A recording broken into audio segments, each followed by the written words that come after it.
Muy pero muy buenos días, ¿cómo les va? ¿Todo bien? Bueno, habrán visto que cuando empezamos la transmisión, habrá visto paisajes tradicionales. Sí, Jujuy, nuestra hermosa Jujuy, nuestra hermosa hermana del norte. Y hoy tenemos un invitado especial. Usted está viendo en pantalla, allí está viendo una foto, una entrevista, está viendo la foto de la ciudad de Jujuy con él. Y hoy tenemos el honor de traer a nuestro living a otro personaje. Como siempre estamos con Vos lo hace a través de Siempre en Domingo Radio Producciones, en la semana traemos un invitado especial.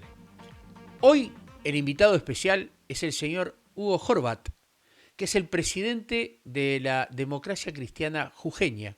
Y vamos a hablar de todos los aspectos relacionados con la Argentina, con la política, con lo que pasa en Jujuy, con lo que opina Hugo Horvat de lo que está sucediendo en la Argentina y qué trabajo está haciendo la democracia cristiana en Jujuy, no para ganar adeptos, sino para realmente hacer lo que hay que hacer, poner la vista en la gente. Ya lo tenemos en línea y enseguida ya lo presentamos a el invitado de hoy aquí, en nuestro living, en el living de Siempre estamos con vos. Ya lo tengo aquí, muy pero muy buenos días y un gusto y encantado de tenerlo, Hugo Horvat, aquí en el living de Siempre estamos con vos. Bueno, igualmente, Carlos, ¿no? Realmente una enorme satisfacción poder conversar con usted, que tengamos este contacto, este diálogo y podamos intercambiar nuestros puntos de vista, nuestros enfoques sobre lo que está pasando en la Argentina y particularmente también en Jujuy, ¿no? Ajá.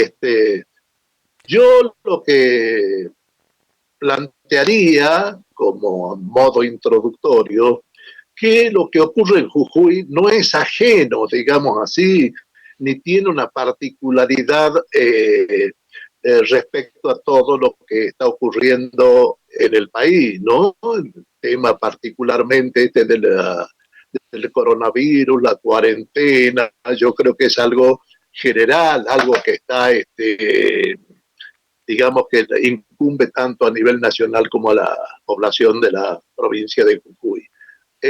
Por otra parte, este tipo de parálisis también afecta, ¿no es cierto?, la fuente de trabajo, la producción, todo esto, pues nosotros lo estamos compartiendo con todos los argentinos.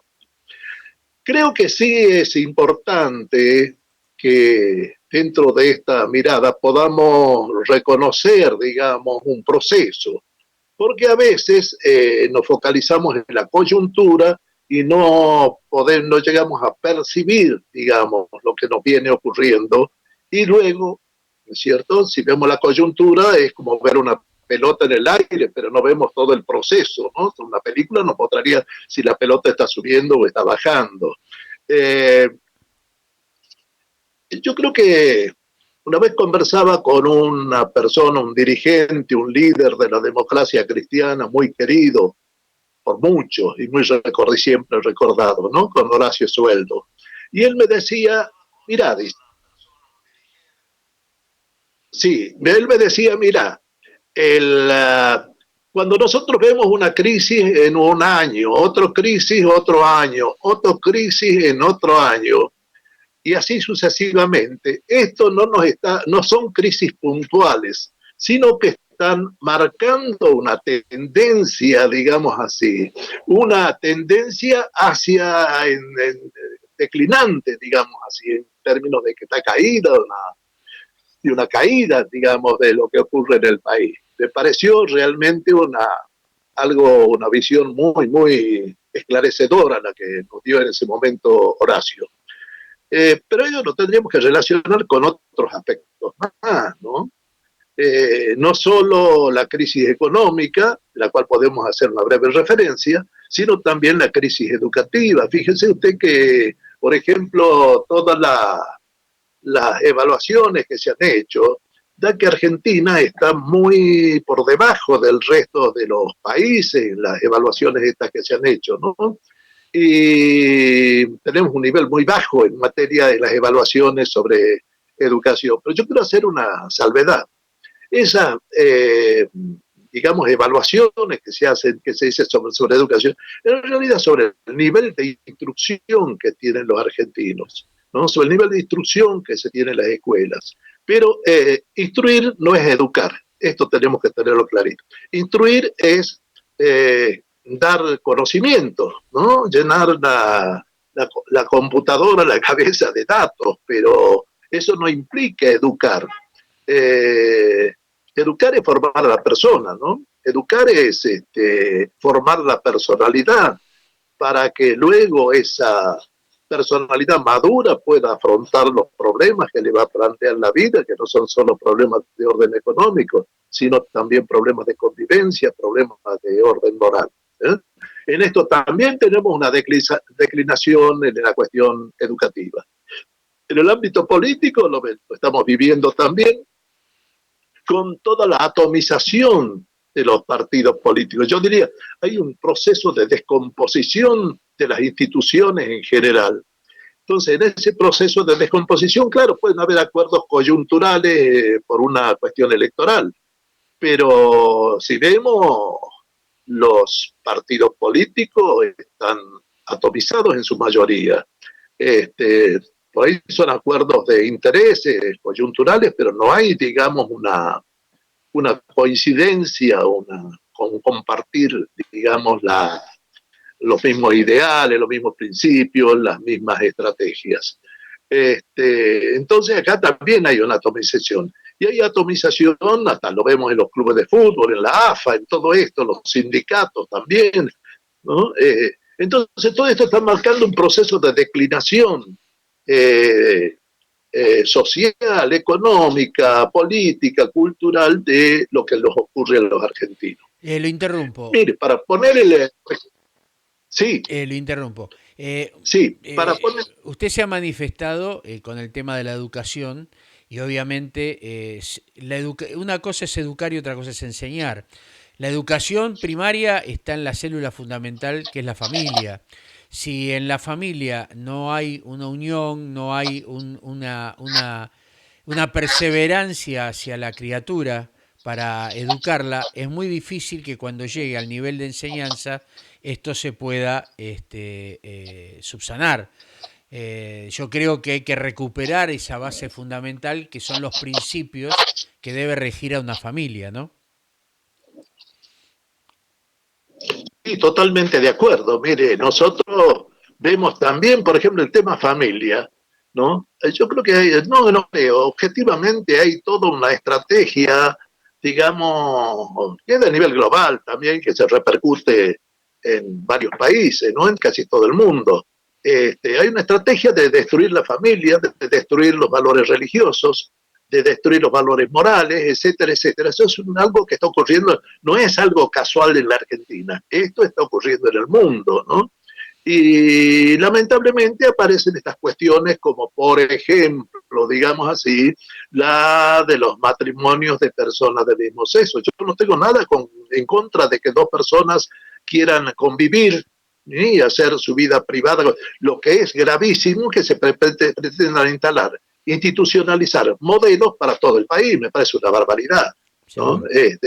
Cada uno que viva como quiera, pero digamos que no se imponga esa ideología al resto de la sociedad. En la educación está pasando lo mismo. Prácticamente uno ve los cuadernillos que se reparten, todo esto, y eso es corrupción de menores, no es otra cosa en la forma en que se está manejando desde el poder este tipo de educación. Pero yo voy un poquito más allá, ¿no? Fíjese cómo a lo largo de los años, yo casualmente soy docente, ¿no? Cómo a lo largo de los años se ha producido este deterioro educativo. Pongo por ejemplo, apareció un apotegma que decía, no hay que enseñar, sino ellos lo que hay que enseñarle a los alumnos es aprender a aprender. Y cuando yo hablaba con un profesor de matemáticas, él lo tomaba esto y decía, Sí, no, la gente que viene acá, el que tiene cordero, sabe cuántos corderos tiene, así que yo un poquito lo que tengo que hacer, cómo van a seguir contando ellos, ¿no? Que ellos vayan aprendiendo por su cuenta. ¿Qué significa esto de aprender a aprender? Significa directamente, ¿cómo podría decir? Tener ver los datos de la realidad, pero no se desarrolla el juicio crítico respecto a esa realidad. De ese modo se ha ido vaciando de valores prácticamente todo el sistema educativo. Entonces, la facilitación cada vez mayor en el tema sin educativo, ¿no? A los alumnos, sin imponer obligaciones, también es un deterioro, una falta de, digamos, un error en lo que hace a la de formación del alumno, ¿no? Pero que no hay, hace años que no se forma con un criterio crítico, con un juicio crítico, para que aprenda por sí mismo, no a imponerle ideas, sino para que por sí mismo pueda tener parámetros, paradigmas para poder juzgar la realidad, ¿no? Esto viene desde hace años y hace al aspecto educativo de las escuelas, ¿no? Bueno, este es un aspecto que lo podemos encuadrar dentro de lo que es la caída general, el ataque a la familia. La familia es la primera educadora, el primer ambiente de socialización, es por derecho natural, por naturaleza que es la familia, no porque graciosamente el Estado le conceda a la familia una facultad. No, no, ya está en la familia. Mire, cuando una mamá amamanta a su bebé, ese bebé la primera percepción que va a tener o que tiene no es yo, sino es la percepción de un nosotros, y eso es lo más clarito que podemos hablar, decir, como ejemplo, de que la familia es educadora, de que los padres son educadores. Luego el Estado, la familia tiene derechos que son anteriores al Estado, antes que exista el Estado, ya la familia existía, ya el matrimonio existía y también tenía derechos y era digamos, un ambiente educativo. Ahora se pretende que el Estado secuestre, intervenga, se mete hasta en la cama de los matrimonios ahí, con su discurso ideológico, y se pretende que el Estado sustraiga al alumno, sustraiga a los hijos para formarlos según los parámetros, digamos, ideológicos de cualquier naturaleza que tiene. O sea que el rol educativo de la familia es fundamental. Sí. Pregunta. No sin dejar de lado lo que usted está hablando, que obviamente es interesantísimo. Realmente, ¿qué trabajo está haciendo la democracia cristiana en Jujuy? Con óptica hacia la gente y a la necesidad, porque obviamente Jujuy, como toda provincia o como todo el país, hay gente en necesidad. El norte argentino es uno de los que se destacan, desgraciadamente, por esa falta de visión que hay hacia la gente. O sea, geopolíticamente la Argentina está mal distribuida. Argentina está distribuida en su franja central, en la mayoría la concentración, por supuesto, en lo que es el AMBA y provincia de Santa Fe, Córdoba y Mendoza, y tanto el sur como el norte, geopolíticamente hablando, no está ni poblado y lo que hay poblado está en mucha necesidad. ¿Qué trabajo está haciendo la democracia cristiana para tratar de revertir eso? Bueno, el trabajo en el que nosotros nos hemos priorizado en estos tiempos ha sido, por ejemplo, el tema de la defensa de las dos vidas. Hemos participado en varios movimientos, no como partido político, ¿no es cierto? Sino la democracia, los demócratas cristianos han intervenido en esas movilizaciones. A mí me tocó en algún momento exponer en la Cámara de Diputados cuando se iba a tratar este tema, ¿no? Yo digo que ese fue un tema fundamental. También estamos trabajando en la cuestión educativa, como para ver qué tipo digamos, de modificaciones hay que hacerlas. Porque digo, no se trata de instruir, sino de educar. Y la educación, precisamente, el Estado tiene una función supletoria. Acá hay que plantear otro tema, mire. Entre los grandes debates y grandes cuestionamientos que se dan, es si más Estado o menos Estado, o nada de Estado, ¿no? Bueno, nosotros sostenemos desde de nuestros principios, ¿no es cierto?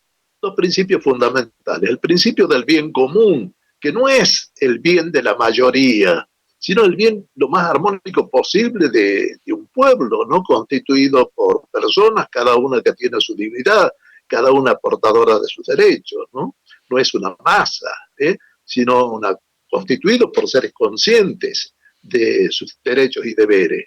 Entonces el bien común debe abarcar a todas las personas en cuanto personas, a todo el pueblo en cuanto pueblo. Opositores y oficialistas, digamos, para ponernos algunas categorías que se usan hoy, opositores y oficialistas son parte del pueblo. Entonces no veo por qué tiene que llevarse esas confrontaciones, digamos, extremistas a lo que es digamos, la construcción de una obra, de un proyecto común, de un estilo de vida que nos contenga a todos, ¿no? Entonces el tema del bien común para nosotros es fundamental. No es simple crecimiento económico, no es que crezca la economía. Si la gente no se beneficia y hay pobreza, bueno, evidentemente no hay bien común ahí, ¿no? Y el otro principio que es fundamentalísimo también, frente a esto de la intervención del Estado, el principio de subsidiariedad. ¿eh?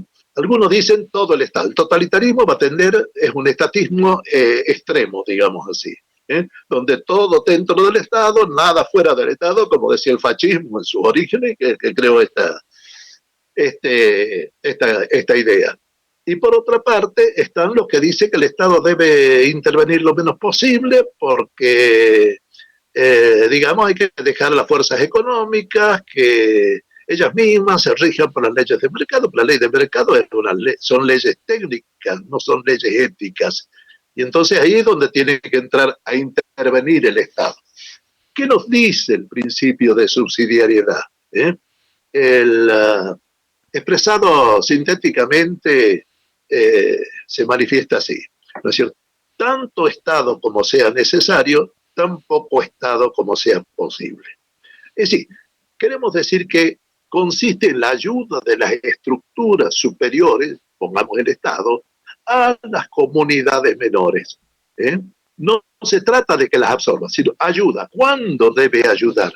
Cuando estas comunidades por sí mismas no pueden lograr sus fines, no cuando tengan necesidades, todos tenemos necesidades, cuando por ellas mismas no puedan lograr sus fines. De allí viene el auxilio del Estado, por ejemplo, en materia educativa, creando escuelas, velando por los planes educativos, por la calidad de los docentes, todo esto. Pero es una acción subsidiaria.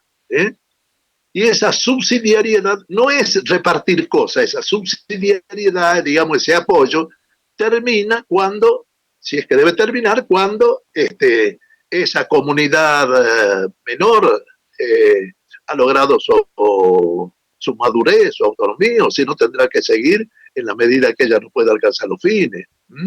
También puede intervenir el Estado, ¿qué tema familia? Debe intervenir ayudando a la familia al logro de su fin educativo, de la formación de los chicos, pero ayudando. Ahora, también puede intervenir el caso de que pongamos, la familia falla en su objetivo, pongamos el caso de la familia degenerada, bueno, el Estado va a tener que intervenir, la sociedad va a intervenir a través del Estado. O sea que no es, digamos, una cuestión de que dogmática de que el Estado debe intervenir esto. Sí debe intervenir en aquellos casos en que la sociedad, los cuerpos sociales por sí mismos no puedan lograr. Perfecto. Esto implica también, ¿no es cierto?, una concepción, digamos, de organización social. Yo diría que lo que aspiramos es que la sociedad sea una organización de hombres libres, no de oprimidos. Entonces, en este sentido, digamos, la intervención del Estado es supletoria, va a hacer lo que las comunidades menores no puedan hacer. Bueno, estas son cosas, y no caer en los extremos que se pretende hoy. Yo estoy viendo en el gobierno actualmente un exacerbado, digamos, interés intervencionista en todos los aspectos de la vida social, de la cultura, de las relaciones, ¿no? Entonces yo creo que también hay límites a lo que es el Estado. Hay que respetar la libertad de los cuerpos sociales, sean sindicatos, sean empresas, sean en lo que ellas no puedan hacer. ¿Mm?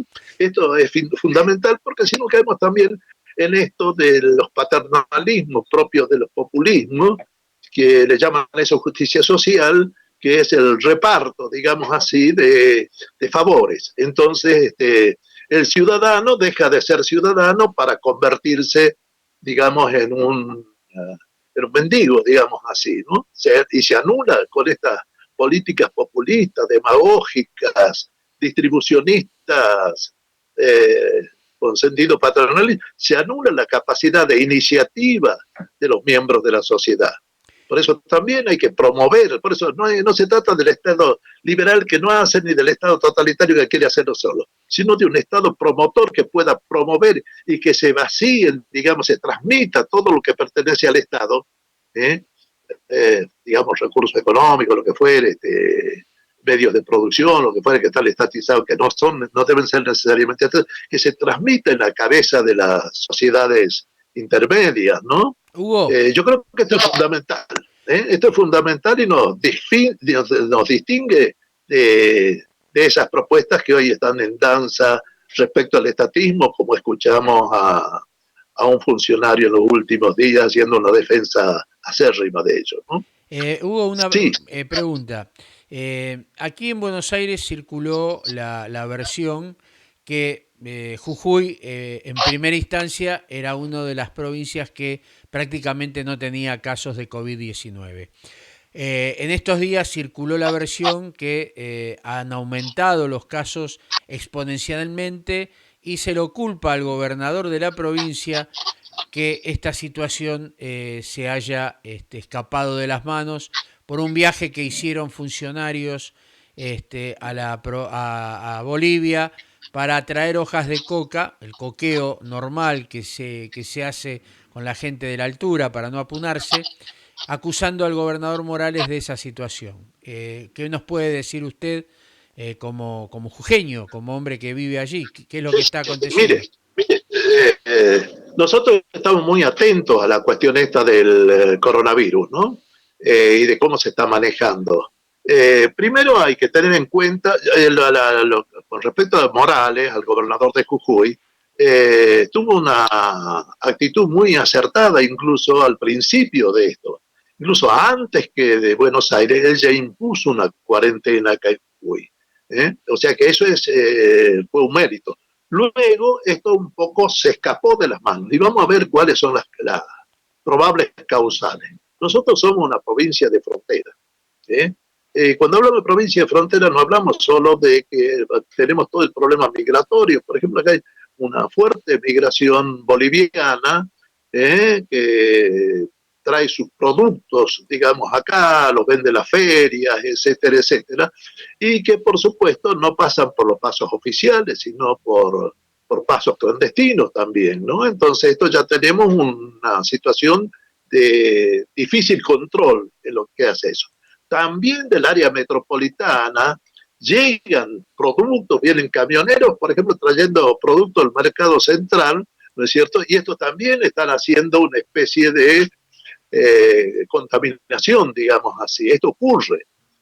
Jujuy es una provincia, como muchas, que tiene una estructura productiva prácticamente primaria, ¿no? Y depende en cuanto a los productos elaborados, depende precisamente de lo que es en la zona metropolitana, ¿no? Así que eso también ha influido mucho en la transmisibilidad del virus. Y además hay otros aspectos también, que hay indicadores, ¿no? Donde no solo se dice cuánto digamos, gente con síntomas hay, sino también, por ejemplo, la cultura, las costumbres de una población. Entonces acá somos los jujeños, tengo que decir que somos bastante indisciplinados. Mire, se produce la Pachamama y usted y ahí no hay cuarentena que valga. Ya se juntan, el tema de las reuniones de amigos, el día del amigo, se juntan y toman cerveza de la misma botella, lo que sea. Bueno, entonces todo esto, digamos, esa cultura ciudadana, la cultura provinciana, digamos, propia de una provincia de frontera, y dependiente en sus productos, digamos, en sus necesidades de otros centros urbanos, esto también ha contribuido muchísimo, digamos, a la difusión, a la transmisibilidad de del virus, ¿no? O sea que no es solo una cuestión, diría yo, del gobierno. Sería injusto acusar al gobierno de la provincia de lo que está ocurriendo cuando hay una gran responsabilidad también de la población. Y que lo vemos en la cola de banco, bueno, están todos amontonados, en vez de hacer cola, están todos amontonados tratando de entrar, ¿no? Entonces, esto es un factor importantísimo y esto es lo que hace que a veces se desborde. Otro aspecto sanitario ya es que tiene que haber un equilibrio entre el recurso, dentro del sistema sanitario, entre recursos físicos y recursos humanos como recursos financieros.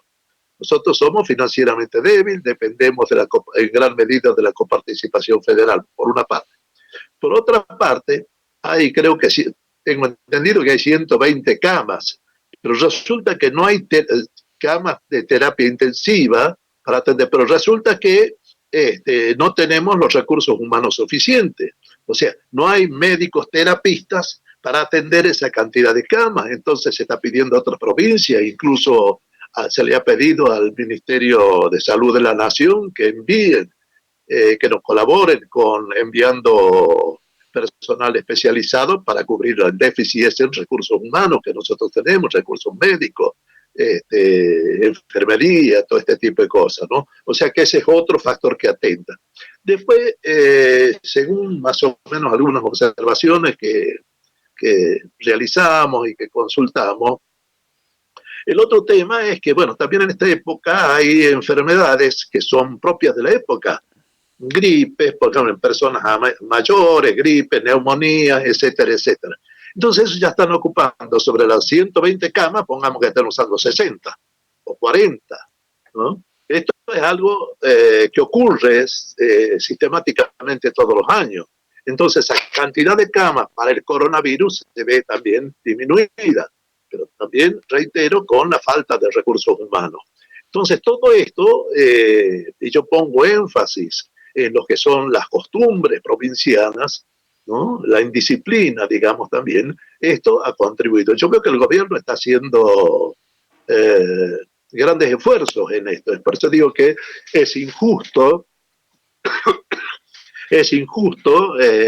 catalogar o acusar al gobierno de la provincia de esto de estas, digamos, picos que están ocurriendo, ¿no? Y el tema, todo esto de la cuarentena, también según desde nuestro conocimiento, lo que se trata es de regular, digamos, de regular la curva. la cantidad de contagios. Sí. Sí. Sí, la curva de contagios. Ahora, esto es lo que usted opina que el gobernador Morales actuó bien. A nivel nacional, a nivel Ministerio de Salud, ¿qué opinión tiene usted al respecto? Si se tomaron las medidas a tiempo, si se demoraron o si tal vez la cuarentena tendría que haber empezado mucho antes para evitar la situación o por lo menos haber evitado la entrada al país sin la metodología correspondiente para aislar a aquellos que venían de Europa, por ejemplo, donde ya había una gran cantidad de contagiados en enero o febrero. Lo que yo recuerdo era, por ejemplo, que el ministro Ginés García no le dio importancia al comienzo de esta crisis, ¿no? Como que no iba a llegar, que en fin, la minimizó bastante. Creo que eso hubo un descuido en el gobierno de la nación. Y hoy creo que está tomando, no veo en general en el gobierno de la nación, no veo, digamos, una estrategia, un lineamiento, una orientación general respecto a todos los temas, no solo en el tema del coronavirus, ¿no? Incluso nosotros ni siquiera la vemos a la vicepresidenta hablando, diciendo nada de esto, es una desaparecida. Entonces, yo creo que lo que se está haciendo en general es tratar de que mantener la curva, digamos, aplanada, porque si se salta, no alcanzarían los recursos sanitarios para atender a la población. ¿eh? No alcanzarían. Entonces yo creo que el esfuerzo que se está haciendo es válido. No lo veo como algo a nivel nacional, lo veo un poquito como que se van tapando agujeros, digamos así, ¿no? De la impresión que yo tengo por lo que nosotros estamos viviendo y percibimos. Así que pero de todas maneras el problema es un problema común de todo el país, de todas las provincias, por supuesto, con algunas características particulares, como el caso nuestro, una provincia de frontera, ¿no? Ujú. Este, El tema es que ya la cuarentena se ha alargado de una manera insoportable para muchos, con consecuencias de índole psicológica. Esto no quiere decir que uno abandone y que no tenga los cuidados que deba tener, pero económicamente también está perjudicando un montón de gente que no percibe la ayuda del Estado, y aquellos que reciben ayuda del Estado tampoco puede llegar a suplir sus necesidades básicas, ya que el Estado lo que aporta es poco, en dinero me refiero, y hay muchos que se han endeudado muchísimo. Y cuando realmente salgamos de esto, yo no sé cómo van a poder seguir manteniendo a aquellos que son independientes sus alquileres, sus trabajos. Y yo recuerdo que se han perdido más de 400.000 puestos de trabajo, y esto es realmente muy difícil de recuperar luego, ¿no? sí, fíjese que, por ejemplo, sí, realmente es una situación grave y no vislumbramos qué es lo que va a pasar. De acuerdo a la información que yo voy recibiendo, esto va a continuar el año que viene porque el tema, pongamos, de las vacunas, bueno, primero se van a usar en los países que las producen, los países más avanzados tecnológicamente, ¿no?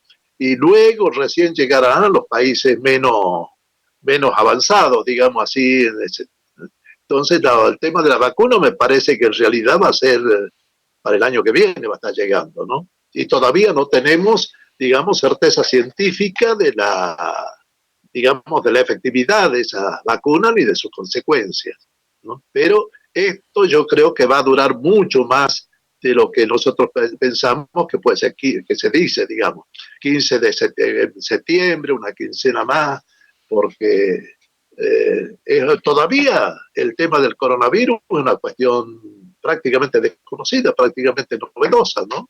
Por más que se diga lo que se diga, entonces esperar la vacuna. Mi punto de vista es que debiera, además de la vacuna, que es en realidad algo, una intervención preventiva, deberían ya estar actuando en ver las formas de tratamiento, de aliviar los síntomas, de curar, si es posible, a los casos que ya están. ¿Sí? No veo que haya una política sanitaria para ir resolviendo los casos que ya están contaminados, ¿no? Y creo que eso habría que poner énfasis también, no solo esperar la vacuna.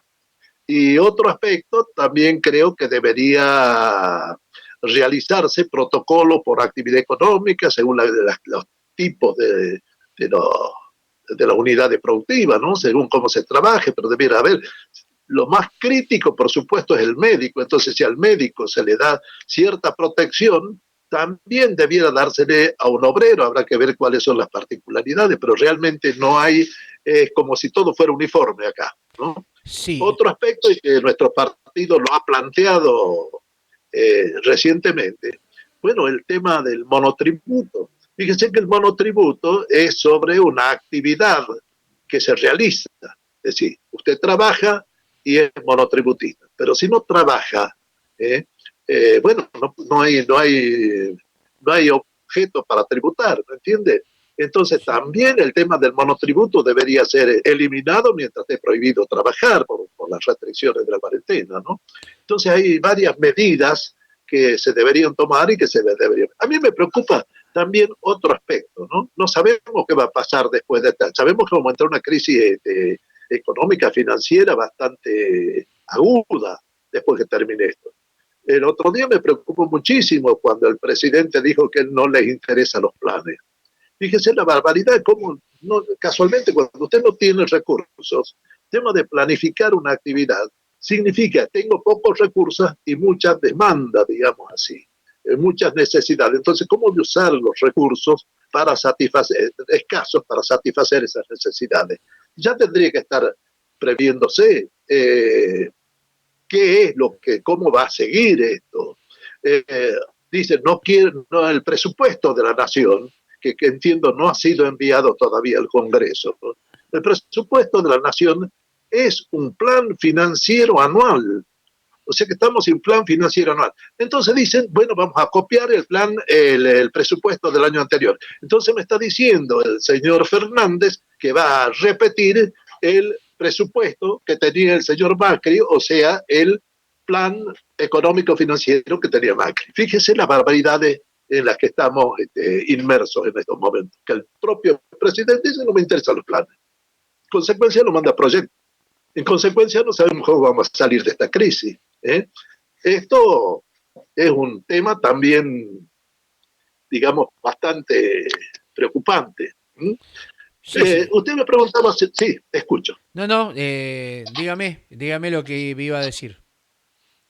Sí, no, yo le digo, cuando usted me pregunta qué es lo que nosotros haríamos, más allá de estas situaciones de que estamos en una firme defensa de la familia monogámica, heterosexual, lo voy a decir, la firme defensa, porque si no hay familia que tiene uno de los fines es la procreación, por la unión de un óvulo con un espermatozoide, óvulo femenino, espermatozoide masculino, si eso no existe, la humanidad va a desaparecer. Y nosotros además somos un país despoblado, tenemos la más baja densidad de población respecto a otros países. Entonces, ¿qué va a ocurrir? ¿Qué va a pasar con nuestros recursos naturales, con nuestros recursos acuíferos, etcétera, etcétera? ¿Qué va a pasar si el territorio está despoblado? Argentina necesita ser poblada y ocupar su territorio. Y todo esto va de contramano, ¿no? Todo lo que están haciendo va de contramano. Bueno, aborto, vendrá la eutanasia también,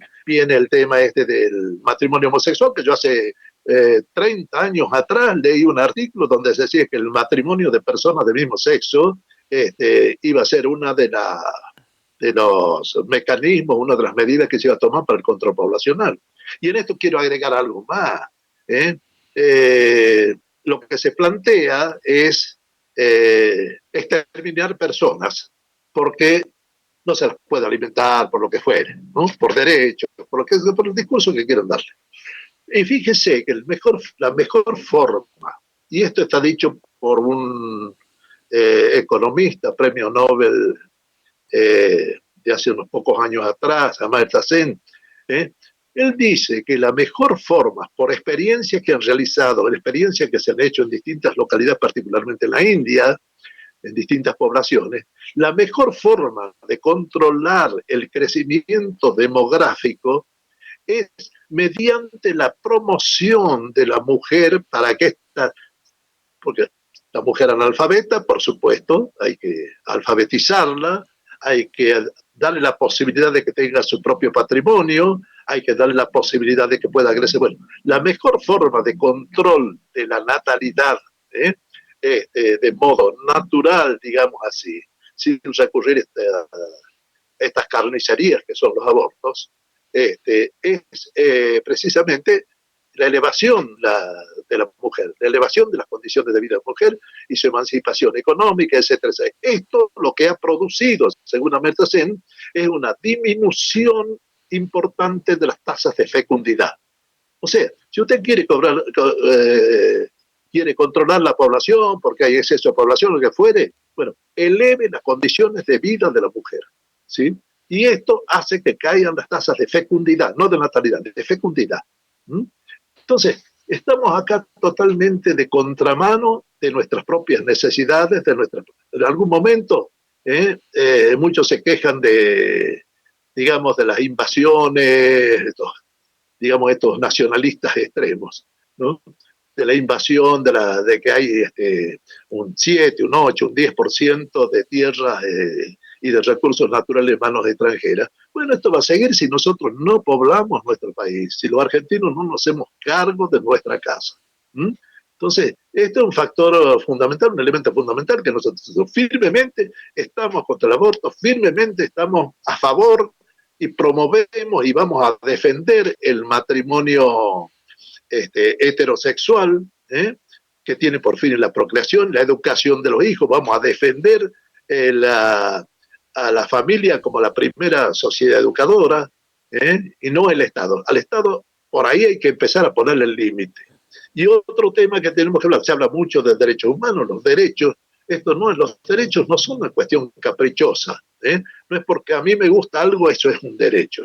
Los derechos son universales en base en función de que tiene el fundamento en la misma naturaleza, vamos a usar un término más común, biopsicosocial y espiritual del hombre. Son exigencias de la naturaleza del hombre, los derechos, no son caprichos. Y estos derechos tienen una parte correlativa que son los deberes. La mejor garantía de los derechos es que nosotros cumplamos con nuestras propias obligaciones. Cada derecho lleva anexo un deber. Esto tampoco se dice, hablamos de derechos, pero no hablamos de las obligaciones, no hablamos de los deberes que tenemos. Todo esto es lo que hay que, digamos, revertir en nuestro país. Porque en algún momento estas eran cuestiones, eran principios en el fundamento de la nación argentina. Le agrego algo a lo que usted estaba diciendo. Yo creo que al margen también una buena ley de adopción, Sí, sí, sí, sí. para acompañar, porque las mujeres pueden estar en situaciones de violencia, pueden estar en situaciones no deseadas, pero también hay que hacer el acompañamiento para evitar la interrupción del embarazo y si no quiere tener la criatura, que la deje en adopción. Pero para eso también tenemos que tener una ley de adopción efectiva, con un seguimiento como corresponde y que no sea a largo plazo, como es ahora, que es muy difícil adoptar, por eso mucha gente hace cosas que no corresponden, apropiándose de criaturas con certificados falsos y demás, porque precisamente la ley de adopción en la Argentina es una ley a largo plazo, y no le digo que sea algo leve, porque evidentemente dar una vida a cuidado de otra persona de por vida no es sencillo, pero también debería ser objetivo y mucho más rápido en los trámites de adopción, ¿no? Sí, mire, el diputado de la democracia cristiana, el doctor Bruje, que terminó su mandato ahora con estas últimas elecciones, presentó dos proyectos. Uno que es el de derechos de la mujer y del niño, ¿no? De la mujer embarazada y del niño. Y otro que se refiere a la adopción prenatal. ¿eh? El, uh, desde el momento de la concepción existe el niño, desde el momento de la concepción la mujer embarazada es mamá. Entonces, la propuesta es si la madre no puede, le resulta imposible por cualquier causa hacerse cargo de su hijo, bueno, puede darlo en una adopción antes de que nazca. Y en esto no hay nada que se oponga, el proyecto de ley está. El proyecto de ley de adopción prenatal. O sea que esto me parece que también es una buena medida que hay que tomar, ¿no? Me parece bien, también estoy de acuerdo con el salario, digamos, por hijo, ¿no? Los subsidios por hijo, todo esto habría que favorecer más bien que nazcan las criaturas y asegurarles, ¿no? Ahí entra también el principio de subsidiariedad que hablamos, ¿no? En lo que la mamá, la familia no pueda, bueno, el Estado, la sociedad representada en el Estado debe intervenir favoreciendo el desarrollo de la criatura y la madre, ¿no? Bien. Así que los proyectos están, esto está en el Congreso.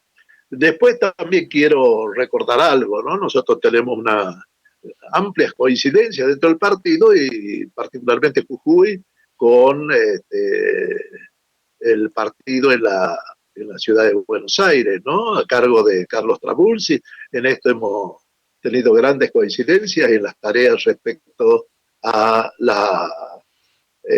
digamos, al tema de la defensa de las dos vidas. Bien. Así que creo que tenemos todos una matriz común, aspiraciones comunes, ideales comunes, compromisos comunes y tenemos un ADN demócrata cristiano que está muy clarito en la direccionalidad que debemos marchar. Bárbaro. Para finalizar, ya tenemos nuestro tiempo cumplido, le pediría que me dé una reflexión final para la despedida, para nuestro país, ¿no? Bueno, bueno, una reflexión que yo haría, bueno, ¿qué es la democracia cristiana, no? Hoy está a cargo de Nidia Sosa, una mujer, es quien preside la democracia cristiana en la Argentina. También tiene una extensión, digamos, tiene un alcance internacional, hay varios partidos demócratas cristianos con ese nombre u otro, con los cuales estamos hermanados y organizados en asociaciones internacionales. Eh, bueno, lo fundamental para nosotros es el eje, la columna de todo va a ser el valor de la persona humana. Lo fundamental para nosotros es una sociedad que sea, digamos, una política, llevar adelante una política que defienda a la persona humana. La persona humana es la parte integrante del pueblo. ¿Qué más? Bueno, el objetivo es el bien común, no es el bien de la mayoría. Hoy hablan de la mayoría, qué sé yo, que los derechos, no hay derechos de la mayoría. Le explico por qué. Hitler ganaba elecciones y tenía la mayoría del parlamento y del gobierno en Alemania. Y fíjese si tenía razón la mayoría ahí. Es lo más armónico posible, el bien común, un conjunto de condiciones institucionales, ¿eh? Estructuras, todo esto que hay que modificar para ponerlas y revertirlas al servicio del hombre. El principio de subsidiariedad, la intervención del Estado, sí debe intervenir el Estado, pero subsidiariamente, ¿no? Eh, la dignidad del trabajo, ¿no? Entre el trabajo y la propiedad, nosotros le damos primacía al trabajo porque es el hombre el que trabaja, la propiedad es algo externo al hombre, ¿no? Y está al servicio del trabajo. Bueno, todo esto yo creo que son temas que hacen al núcleo de el pensamiento demócrata cristiano. ¿eh? No admitimos, digamos así, o entendemos que somos una propuesta superadora respecto al Estado totalitario, estamos en contra, somos opositores, vamos a trabajar por la democracia, también somos superadores, estamos más allá de lo que es el Estado liberal, estamos en una concepción que supera, al contrario, tanto el liberalismo como las posiciones colectivistas, son desviaciones de principio. Alguien dijo alguna vez, el mundo contemporáneo está lleno de ideas cristianas que se han vuelto locas. Bueno, son aquellas desviaciones, ¿no? Nosotros mantenemos una línea ya de mucho, mucho tiempo antes que hayan surgido aquellas. Bueno, yo creo que estos temas son fundamentales. El tema en términos prácticos, creo que hay que dejar la política esa de populista y de tapa agujeros, sin planes, sin destino, que realmente son síntomas de una crisis. La crisis contemporánea es precisamente una crisis de falta de sentido de la vida, falta de sentido de la historia. Hay que darle sentido a la vida, hay que recomponer también, ¿no es cierto?, ese espíritu, digamos, esa cultura, el núcleo de toda cultura es el corazón religioso, digamos así, ¿no? Esto hay que respetarlo y hay que promoverlo también. Así que, bueno, básicamente es esto, fundamentalmente la dignidad de la persona. Bárbaro. Creemos que los otros son desviaciones fatalistas respecto a lo que nosotros proponemos.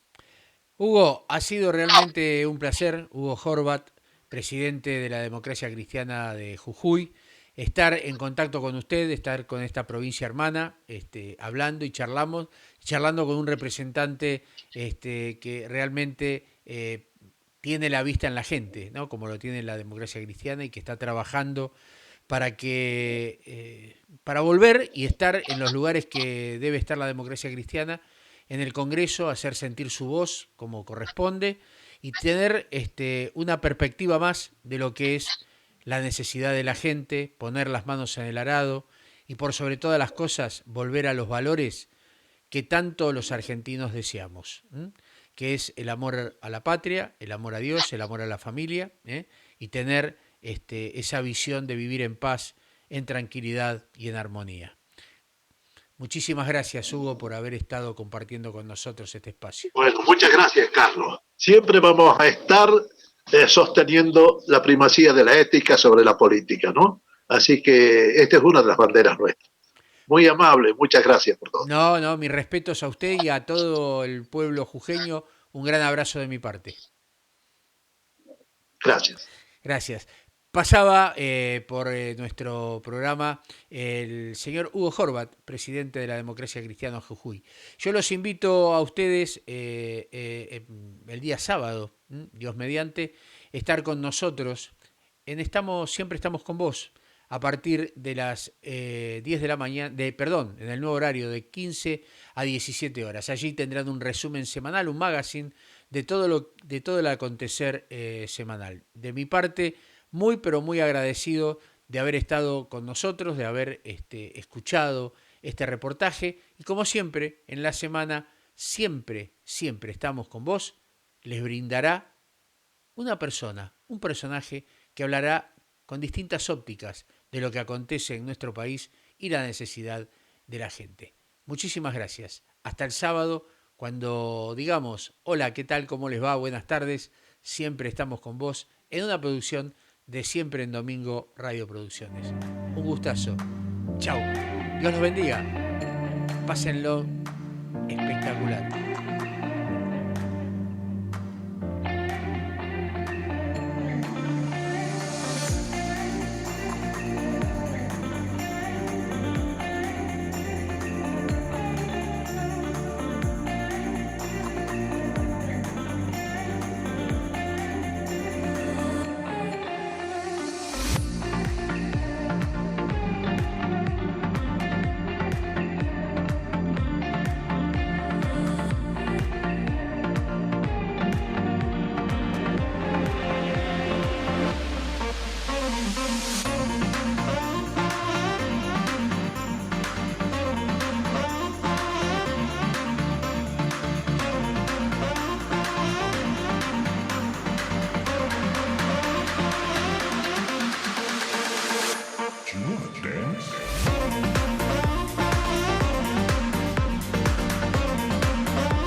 You wanna dance?